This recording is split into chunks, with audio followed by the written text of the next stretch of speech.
नमस्कार मंडळी, तुम्हा सर्वांचं आपल्या नवीन एका व्हिडिओमध्ये खूप खूप मनापासून स्वागत आहे। तर आज आपण पारंपरिक पद्धतीत गव्हाचे धिरडे कसे करायचे ते पाहणार आहोत। आणि धिरडे बघितला का जाळीदार असे होतात आणि हे धिरडे करण्यासाठी आपल्याला कुठलीही पूर्वतयारी करायला लागत नाही किंवा पीठ वगैरे भिजत ठेवायला लागत नाही।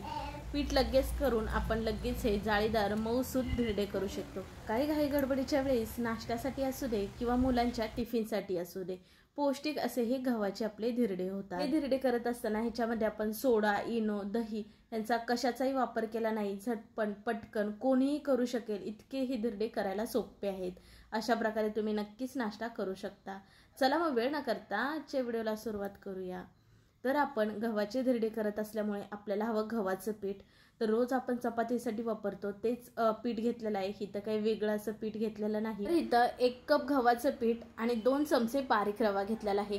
तुमच्याकडे जर मोठा रवा असेल ना तर तो एकदा मिक्सरला फिरून घ्या तर तो बारीक होईल। तर इथं एका बाउलमध्ये घेतलेला आपण गव्हाचं पीठ आणि रवा आपल्याला नेहमी चाळूनच घ्यायचा आहे। कधी कधी रव्यामध्ये किडे असतात आणि गव्हाच्या पिठामध्ये ना कधी कधी अखंडच गहू असतो, त्याच्यामुळे शक्यतो करून चाळूनच घ्यायचं आहे।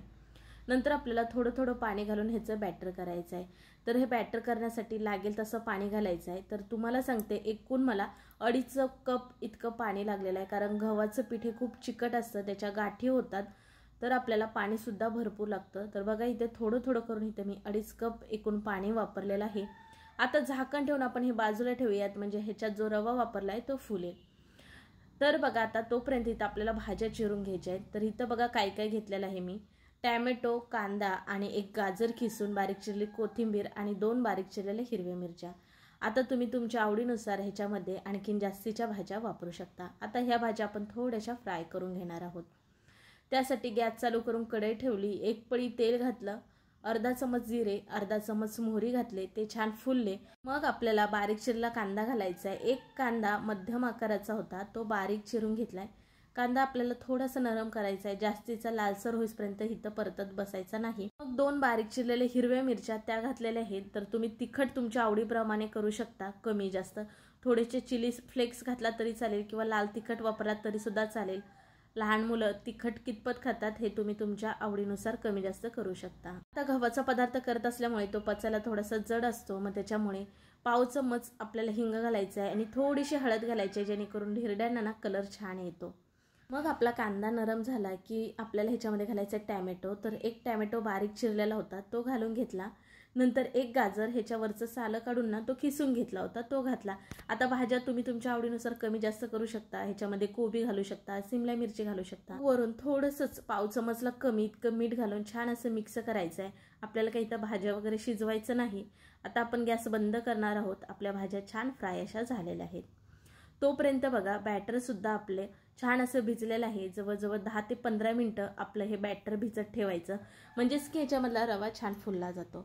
तर हे बॅटर बघा आणखीन थोडंसं घट्ट वाटतंय, म्हणून ह्याच्यामध्ये साधारण 2 चमच इतकं पुन्हा पाणी घातलं आणि मिक्स केलेलं आहे। आता आपण भाजी जी करून ठेवली होती, ज्या भाज्या फ्राय करून ठेवल्या होत्या त्या भाज्या आता आपल्याला ह्याच्यामध्ये घालून घ्यायच्या आहेत।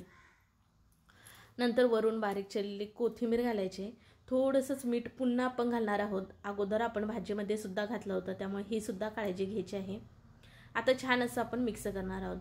तुम्हाला हवं असेल तर ह्याच्यामध्ये तुम्ही 2 चमचे तांदळाचं पीठ घालू शकता किंवा 2 चमचे ज्वारीचं पीठ घातलात तरी सुद्धा हे धिरडे छान कुरकुरीत मस्त चवदार असे होतात। तर बघा बॅटर ह्या पद्धतीत झालेलं आहे। आपलं बॅटर असंच हवं। तर तुम्ही केलेलं बॅटर हे जरा घट्ट असेल तर धिरड्यांना जाळी येणार नाही, त्याच्यामुळे आपल्याला थोडंसं पातळसर असं बॅटर करून घ्यायचं आहे। आता गॅस चालू करून आपल्याला तवा ठेवायचा आहे। तर तुमच्याकडे नॉनस्टिकचा कुठलाही तवा असेल किंवा पॅन असेल तो ठेवलात तरी सुद्धा चालेल।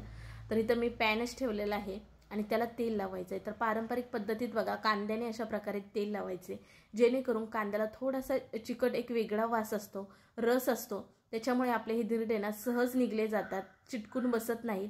ही पारंपरिक पद्धत आहे, म्हणजे पूर्वीची आपली आजी आई वगैरे बघा कांद्यानेच तेल लावायचे, त्याच्यामुळे कांद्यानेच तेल लावायचं आहे आणि मग आपल्याला बॅटर घालून घ्यायचं आहे। तर बघा तुम्ही याला जितके मोठे धिरडे हवेत किंवा छोटे हवेत त्या आकाराचे तुम्ही करू शकता। तर इथं तर मी जास्तीचे मोठे केले नाहीत, छोटे छोटेच केलेत।